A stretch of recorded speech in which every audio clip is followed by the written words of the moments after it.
சாமியா test match இல்லை.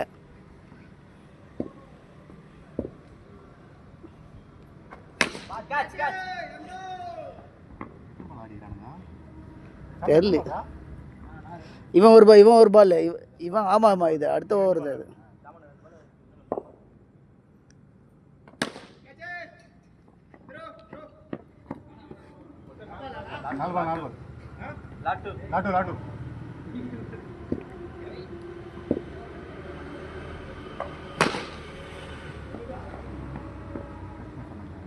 நல்லா ஓடிவிடா சாமியா குடுகுடுன்னு. குடுகுடுன்னு ஓடுறா சாமியா. அவர் பேர் என்னடா? அவர் உசேன் போல்டா? அந்த மாதிரி ஓடணும்டா. ஓவர் தான்.